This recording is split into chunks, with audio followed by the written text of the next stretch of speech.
Yes, we are here. We are back. I haven't disappeared. We are here with another horror banger. Yes, I'm back. We are here. I said that twice. But today we're going to be reacting to something a little bit different. We are going to be reacting to disturbing police sketches with backstories. Now, I've never reacted to this before. We're going to see what it's like. And yeah, let's hop right into it. Oh, all these names. Totally not a fanboy. What? What is people's username? This first sketch is likely one that you have all seen before. About 4 years ago, the topic of erratas caught fire on YouTube after creators such as Nexpo and Blame It On George made videos discussing it. And today, many people immediately associate the sketch with erratas as a result of the mass popularity that topic got. Those two videos in particular can be dated back to around 2019, but the origin of the sketch itself can be traced back to 2005. The sketch takes us over to Hawaii. Wait, I never really understood what's with because I see most people, right? Like generally lock in. We're gonna lock in. I see people generally make weird sketches and then it turns into this analog horror. And then that's just the reason why we have all these images. I never really understood that. Specifically Maui, and the case itself is pretty obscure. On Tuesday, August 26, 2005, several residents contacted police to report that an elderly woman had just been attacked. When police arrived, they were relieved to find that the 72-year-old woman was still alive and had no obvious wounds. After being transported to a hospital to double check on her condition, investigators went door to door in the woman's neighborhood in hopes that someone had gotten a clear look at the man responsible. Luckily, several people did get a solid look at the culprit's face. Officials worked with these witnesses for an entire day and were able to come up with the following sketch. So on the very next day, the sketch was plastered all over Maui on telephone poles, bulletin boards. Bro, look at that. The face and everything. Y'all just be darkening and rec areas. Along with the image was a description of the man. He stood between 6 foot to 6 foot 3 inches tall and was believed to be a mix of Asian and Hawaiian. His face was long and clean shaven. Furthermore, it's possible that he owns a white van. After some additional digging, several investigators proposed an interesting detail about this case involving the 72-year-old. Over the last 3 to 4 months, there have been several other cases that are pretty similar. The 72-year-old reported that the unknown man had attempted to rape her, but after triggering an alarm... Bro, you finna do that to a 70-year-old? Who in the right mind the man does fled that? in fear of being caught. As a result of this being a assault case, investigators quickly recalled 3 other assault cases that also involved elderly women. One occurred on May 30th of the same year, where an 87-year-old woman was raped in her home around 3 a.m. Bro, you know what's something I never really understood? Is the fact that that has got people in this world who generally will do that. Like literally. And that's the sad part. Guys would go out there and be like, I'm finna a 70-year-old. It's wow. This occurred at just a couple of miles from the location of the August 26th incident. Then on June 24th, a 78-year-old woman was raped when she was out for a stroll at around 5:30 a.m. in the exact same area. And on August 17th, another woman in her early 80s was assaulted when she returned home at around 1 to 1:30 p.m. This event occurred about 20 to 30 minutes from the other two. As I stated towards the beginning, this case is pretty obscure, and after trying to find more information, I really couldn't find anything that didn't regurgitate what I already went over. It seemed that whoever this man was, he looked like he deadass just ate a football, bro. He was never identified or caught.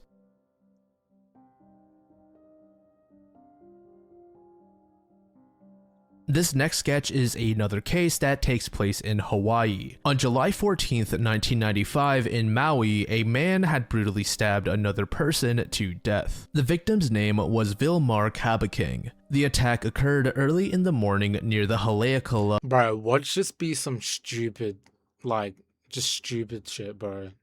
Gardens apartments. Vilar was fast asleep in bed with his girlfriend Serena when all of a sudden they heard a commotion coming from outside of their apartment. Initially, the two just waved off the noise and tried to fall back asleep, but then they heard something break. That's when Vilar and Serena decided to step out of the apartment, and to their shock, they saw someone trying to steal Vilar's Honda Civic. Or at least that's what it looked like, but the person turned out to actually just be after the components within the vehicle. So without a second thought, Vilar rushed over to the man inside of his car, Bro, why? but right as he was at arm's length of the thief, he jumped out of the car and sprinted off. Vilar decided to pursue the guy. Meanwhile, Serena was trying to get help and was trailing her boyfriend by a fair distance. Eventually, Serena did catch up and her eyes grew wide when Vilar shouted to her, "He's got a knife, he's going to kill me." Serena struck the thief in the head and a brief fight between Vilar, Serena, and the other man commenced. As the three wrestled with each other, Serena... I got a question, bro.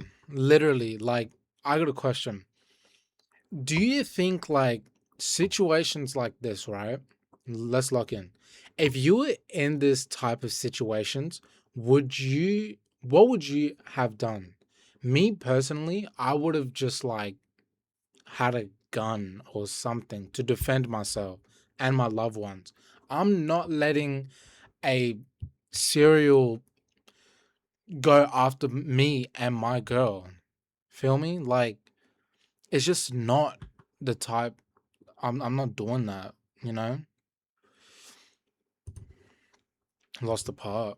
their shock, they saw someone trying to steal Vilar's Honda Civic. Or at least that's what it looked like, but the person turned out to actually just be after the components within the vehicle. So without a second thought, Vilar rushed over to the man inside of his car. But right as he simply in the area during the attack/break-in of Vilar's vehicle. Most of the witnesses had reported similar accounts to Serena. However, one man claimed that Vilar was actually the one with the knife. Whether Vilar was the one carrying it from the start, or he was deadass defending himself, or if he had simply wrestled it out of the thief's possession is unclear. It's also entirely possible that this witness's account is completely wrong. Anyway, after the questioning of the residents was done and a description of the man was obtained, this was the following police sketch. Investigators would later find out that the man in the sketch, imagine seeing this, bro. Right before you just get slimed out, was Taryn Christian, whose girlfriend later revealed that Taryn admitted to killing a man after a botched attempt at stealing a radio from the car. Police provided a list of names and faces to Serena and several witnesses and asked them to pick out the man that they saw, assuming that he was even in the provided list. And Serena, along with several others, selected Taryn as Vilar's killer. However, Taryn was adamant that they had the wrong guy. Or at the very least, he wasn't responsible for Vilar's death. You see, Taryn did admit to being part of the fight involving Vilar and Serena, but according to him, another man was responsible for taking Vilar's life. This man being James Burkhart. Supposedly, at the time of the crime, James also had longer hair similar to what is seen in the police sketch, while Taryn had short hair. According to James's legal team, he had a solid alibi, placing him over 30 miles from the scene what is this cut? of the crime. What is Taryn this was with his understandably really angry and was trying his best to prove that James was the true killer. But in the end, this just fell through and Taryn was convicted in March of 1997 for Vilar's death. He received a life sentence with a minimum of 40 years to be served. Even behind bars, Taryn has tried to clear his name and prove that he is not the killer. In 2013, Taryn... Bro, well, obviously, if you've seen the sketch, he didn't do it. tried to get the Holy. case reopened. He alluded to the likelihood that evidence may have been tampered with that would have been crucial. Additionally, one of the witnesses who picked out Taryn as the murderer back in the 90s stated that he never actually chose Taryn. Instead, he chose James. However, the documents pertaining to the identification of the killer have since been lost. Taryn also claimed that Vilmar's girlfriend Serena and James were in a secret relationship, and that there were several people claiming that James confessed to the murder of Vilmar to them. Taryn attempted to get these two witnesses to testify in court in his first go-around, but for whatever reason, they were not allowed to. Another interesting detail is that the knife that was used was never recovered. What? Oh my gosh, the Baton Rouge The killer. final sketch we're going to discuss is yet another one that is more well known for its reputation as a sort of Bruh, imagine like you just dead ass chilling with your friends, right? Messing around in parade, and you look over and see this.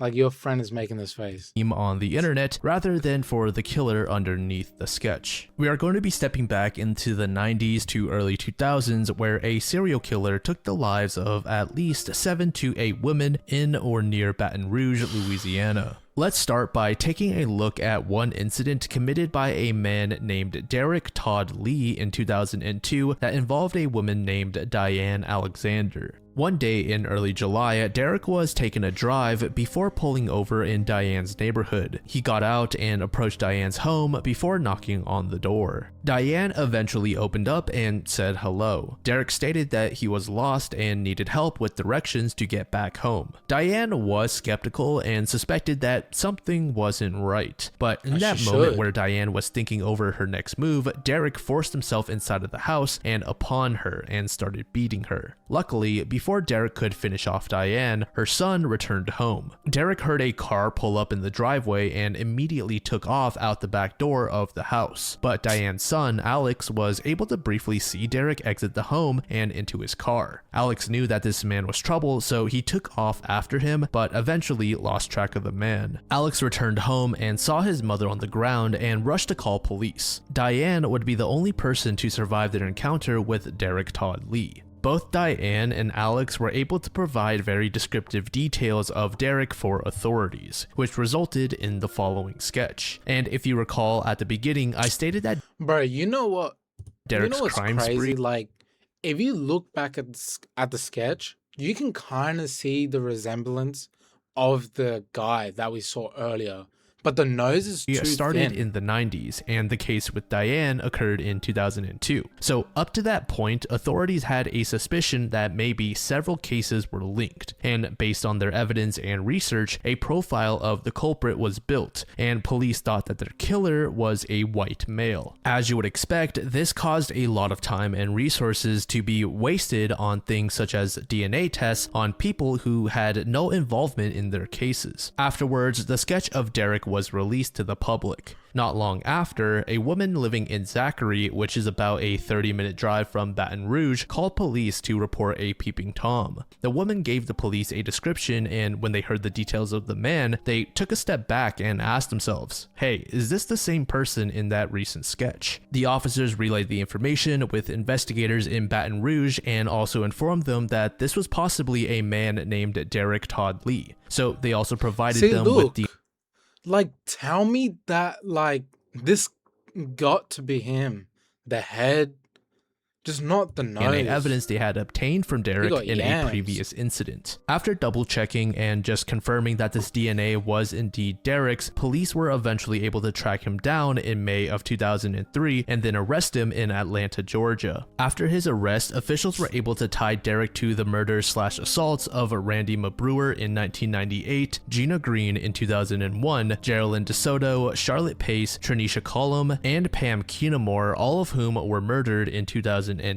There was also a victim in 2003 named Carrie Yoder. However, despite having DNA evidence proving that Derek was responsible for all of those deaths that I just listed, he was only tried for 2 of them. In August of 2004, he received a life sentence, but due to the jury's concern, this was later changed to a death sentence, which is more than appropriate because this guy was a real POS. Apparently, there were moments where the prosecutors would talk about the victims, and and Derek would just laugh. In 2016, Derek Lee died of a heart disease while he was waiting for his execution in the Louisiana State Penitentiary. And several of those victims I named faced very gruesome deaths after being assaulted. Geraldine DeSoto had a wound on her face that was said to have gone ear to ear, while Charlotte Pace had over 80 knife wounds on her body. And from the 80? surface, Derek actually looked like a pretty normal person, kind even. Or at least that's what his early friends and family said. After graduating high school, he married and had a couple of kids. He didn't pursue college, but instead worked jobs in construction and such. During his trial, it was also revealed that Derek had faced other charges in 1999 and 2000, which also involved women. One of these cases actually had Derek assaulting an ex-girlfriend of his. But since police had a completely inaccurate profile of the culprit, they never even suspected Derek of being responsible of those other crimes. Towards the start of this entry, I said that but now come to think of it, right? And this goes to all the Reddit communities or whoever be making these sketches, bro. Now we know this is the guy. This is the guy here behind that sketch, right?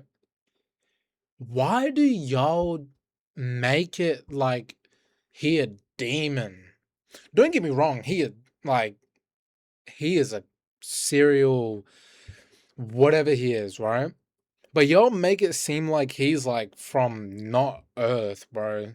Like he's just a genuine dark-skinned dude who just like went out of his way and took all these innocent women's lives. Derek is suspected of being involved in at least 7 to 8 murders, but I only listed 7 earlier. There is one woman named Connie Warner who was a 41-year-old that went missing in 1992. Police later discovered Connie dead in a lake about a week or 2 later. It's commonly believed that Connie was Derek's first victim. It's also entirely possible that Derek is responsible for many more murders, as Baton Rouge was notorious for its crime at the time. In fact, during that same period when Derek was active, there were at least 2 other serial killers also committing crimes, one of which is a sick named Sean Vincent Gillis, who we will be talking about in a later video.